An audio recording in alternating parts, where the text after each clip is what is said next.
মুক্তিযোদ্ধা মরহুম রেজাউল করিমের সঙ্গে রাষ্ট্রীয় মর্যাদা সশস্ত্র সালাম দেবে।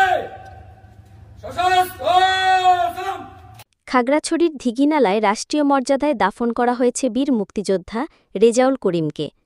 শুক্রবার ২৯ অগাস্ট জুমার নামাজের পর উপজেলার বোয়ারখালী ইউনিয়নের জামতলী বাজার জামে মসজিদ মাঠে তার জানাজা অনুষ্ঠিত হয়।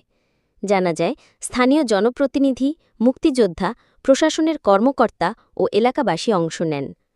চট্টগ্রাম মেডিকেল কলেজ হাসপাতালে চিকিৎসাধীন অবস্থায় বৃহস্পতিবার ২৮ অগস্ট দিবাগত রাত ১২টার দিকে মারা যান বলে জানিয়েছে তার পরিবার। মৃত্যুকালে তার বয়স হয়েছিল ৭৫ বছর।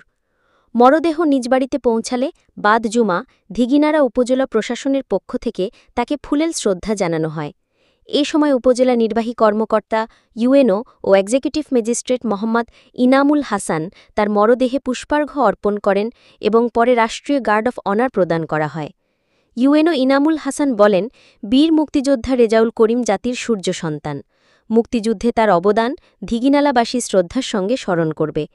বীর মুক্তিযোদ্ধা রেজাউল করিমের মৃত্যুতে উপজেলা প্রশাসনের পাশাপাশি রাজনৈতিক, সামাজিক ও অন্যান্য মহলের শোক জানানো হয়। জানাজা শেষে সামাজিক কবরস্থানে বীর মুক্তিযোদ্ধা রেজাউল করিমকে দাফন করা হয়। তার মৃত্যুতে এলাকায় শোকের ছায়া নেমে আসে। রাইট হ্যান্ড স্ট্রেট তো অনারগার্ড বীর মুক্তিযোদ্ধা মরহুম রেজাউল করিমের সঙ্গে ১ মিনিট নীরবতা পালন করবে।